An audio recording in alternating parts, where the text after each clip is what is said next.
नमस्कार साथियों, आप सब कैसे हैं। मैं आशा करता हूं कि आप सब सुखी होंगे, स्वस्थ होंगे, मस्त होंगे। जैसा कि मित्रों, आप वीडियो के टाइटल को देख करके समझ ही गए होंगे कि आज हम किस विषय पर बात करने वाले हैं। तो मित्रों, जैसे कि हम हमेशा शांति और प्रेम के साथ जीवन जीना चाहते हैं, लेकिन कभी कभी ऐसा होता है कि हमें परिस्थितियां ऐसी उत्पन्न हो जाती हैं कि हमें लोग शांति से और प्रेम के साथ जीने नहीं देते। अनायासी लोग हमारे शांति प्रिय व्यवहार को लेकर के हम पर हमेशा आक्रामक रहते हैं, क्योंकि हम हमेशा उनके सामने दबते चले जाते हैं। जैसे कि हमारे महात्मा गांधी जी का कहना था कि यदि आपके कोई एक गाल पर चांटा मार दे तो आप अपना दूसरा गाल भी उसकी तरफ कर दो, तो वह स्वयं शर्मिंदा हो जाएगा और वह आपसे अपनी गलती के लिए माफ़ी मांगेगा। ये बात सच है, लेकिन ऐसा ज़रूरी नहीं है कि वह उसने आपके एक गाल पर चांटा मारा और आपने अपना दूसरा गाल कर दिया तो वह आपके सामने शर्मिंदा ही हो जाए। यदि ऐसा व्यक्ति है तो ऐसा करने में भी कोई गुरेज नहीं है। आप किसी हद तक उसकी कार्यप्रणाली को बर्दाश्त कर सकते हैं, लेकिन यदि वह आपके दूसरे गाल पर भी चांटा मार दे तब आप क्या करेंगे? तब ऐसी स्थिति में आपको प्रतिकार करना अवश्य पड़ता है। तो कभी कभी ऐसी भी परिस्थितियां होती हैं जहां हमें शांति के लिए क्रांति की आवश्यकता होती है। क्योंकि हर व्यक्ति शक्ति के लिए पूछता है। डरपोक, कायर या कमज़ोर व्यक्ति के लिए कोई कुछ नहीं समझता। हमेशा वही सताया जाता है जो या तो डरपोक होगा या कमज़ोर होगा या कायर होगा। शक्तिशाली वर्ग के लिए, शक्तिशाली व्यक्ति के लिए सभी नमस्ते करते हैं। तो दोस्तों, हमें हमेशा अपने पास शक्तियों का संग्रह करना चाहिए। किसी ने सच कहा है कि करूं भैया भले अपनी छाण बिरानी आस, जाके आंगन है नदी सो क्यों मरे प्यास। यानी मनुष्य के लिए सभी प्रकार से सामर्थ्यवान होना जरूरी है। इसलिए हमें अधिक से अधिक अपने पास शक्तियाँ अर्जित करनी चाहिए, अपने पास धन अर्जित करना चाहिए, सामर्थ्य अर्जित करनी चाहिए, ज्ञान बुद्धि अर्जित करनी चाहिए। हमें अपने जीवन को यूं ही नहीं निकाल देना चाहिए। अच्छा, क्योंकि दोस्तों हमेशा उसी व्यक्ति की इज्जत होती है जिसके पास कुछ चमत्कार होता है। चमकते हुए को ही हर कोई नमस्ते करता है, चढ़ते सूरज को ही हर कोई सलाम करता है, डूबते सूरज के लिए कोई भी सलाम नहीं करता।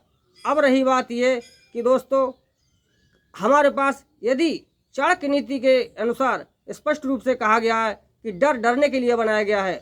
डर से तब तक डरिए जब तक कि वो सामने ना आ जाए। यदि डर आपके सामने आ ही जाता है तो मित्रों, उस डर से भागने से वो डर आपको पीछा नहीं छोड़ेगा। फिर डर का प्रतिकार करना ही जरूरी है कि हो सकता है आप उस डर पर विजय प्राप्त कर लें। उस डर का डट करके सामना करें, क्योंकि डर तो आपके लिए डराने को आ ही गया है, आपको नष्ट करने के लिए आ ही गया है। तो उस डर से अब डर कर भागने का कोई विकल्प औचित्य ही नहीं है। अब उस डर का डट करके सामना करें। तो मित्रों, इसके बारे में मैं आज एक प्रसंग सुनाता हूं कि एक गांव में चोर प्रतिदिन उस गांव के लिए लूटने आ जाते थे, और जो गांव के लोग दिन भर मेहनत मजदूरी करके इकट्ठा करते थे, शाम को आकर उनसे सब कुछ छीन कर ले जाते थे। क्योंकि वह उस गांव के लोग भोले भाले थे, वह शांति प्रिय थे, वह लड़ना झगड़ना पसंद नहीं करते थे, अमन चैन से रहना चाहते थे। ऐसा वहाँ नित्य प्रति चलने लगा। एक दिन उस गांव में सभा हुई। गांव में सभा होने के पश्चात किसी बड़े बुजुर्ग ने कहा कि हमें किसी ऐसे देवी देवता की उपासना साधना करनी चाहिए जो कि हमारी रक्षा कर सके। सभा चल ही रही थी तो सभा के मद्देनजर वहाँ पर एक साधु उपस्थित हो जाते हैं। साधु को देख करके सभी लोगों ने साधु से इस बारे में याचना की कि हे महात्मन, आप हमें कोई ऐसा उपाय बताएं जिससे चोर हमारे गांव में आना बंद कर दें, चोरों से हमारी सुरक्षा हो सके। हम दिन भर मेहनत करके जो पूंजी इकट्ठा करते हैं, शाम के लिए चोर आकर हमसे जबरदस्ती छीन करके ले जाते हैं। महात्मा जी ने कहा कि हाँ, मेरे पास इसका उपाय है। बोले बताइए। कि आप सभी लोग मुझे चंदा करके मात्र 500 रुपये दे दीजिए, मैं गंगा घाट पर जा करके इसके लिए एक यज्ञ करूंगा, और यज्ञ सफल होने के पश्चात यज्ञ की शक्ति आपकी रक्षा करेगी और चोर कल से आपके गांव में नहीं आएंगे। सभी गांव वालों ने चंदा करके उन महात्मा को 500 रुपये दे दिए। 500 रुपये ले जा करके महात्मा गंगा जी के किनारे जा करके सो गए।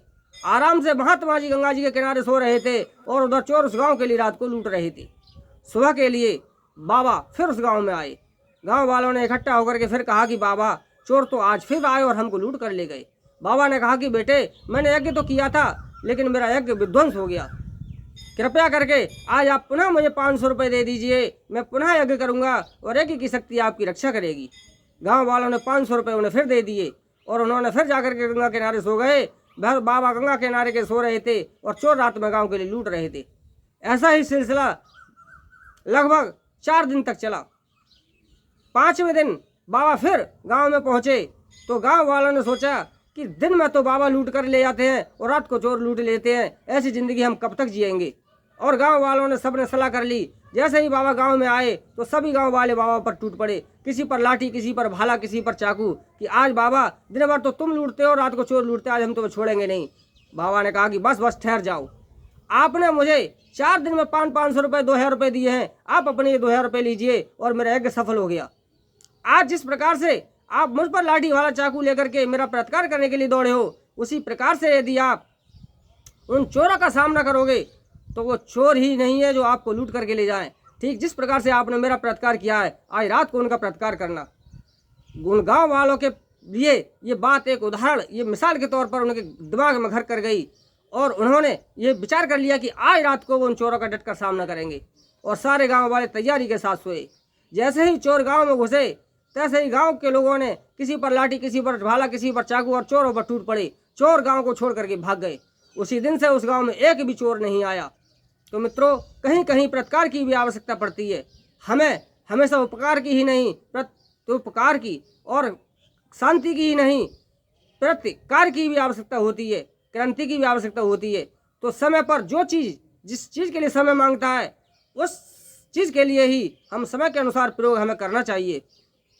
मित्रों, यदि कोई सांप, हर प्रत्येक सांप में जहर नहीं होता है, और जब सांप जा रहा होता है हम उसे यदि सांप के लिए कुछ कंकड़ी मारें और यदि वो सांप सीधा सीधा चला जाए तो हमें उस सांप से डर नहीं लगता और हम उस सांप को मार सकते हैं। लेकिन यदि उसी सांप ने फन उठा लिया, उस सांप में जहर है या नहीं हमें ये नहीं पता, लेकिन हम 10 कदम दूर हट करके भाग जाएंगे, क्योंकि सांप के फुसकार से ही हमें डर लगेगा कि कहीं सांप हमें काट ना ले। उसी प्रकार से यदि आपके पास बल नहीं है पर्याप्त, आप शत्रु से कमजोर हैं और शत्रु बार बार आपको डरा रहा है, आपको धमका रहा है, फिर भी आप शत्रु को ये एहसास मत होने दे कि हम आपसे कमजोर हैं, उसका प्रतिकार करने के लिए खड़ा हो जाइए। शत्रु को क्या पता कि आपके पास कितना दम है, हो सकता है कि वो आपसे 10 कदम पीछे हट जाएगा, क्योंकि हमेशा उसी को दबाया जाता है जो दबता चला जाता है, उसी को कुचला जाता है जो कुचलता चला जाता है, जो अपने विरुद्ध बगावत नहीं करता, अपने विरुद्ध जो मतलब दूसरों के विरुद्ध बगावत नहीं करता और उनके क्रोध के लिए सहता रहता है, उनके दबाव को सहता रहता है, उनके अत्याचारों को सहता रहता है, उसी के साथ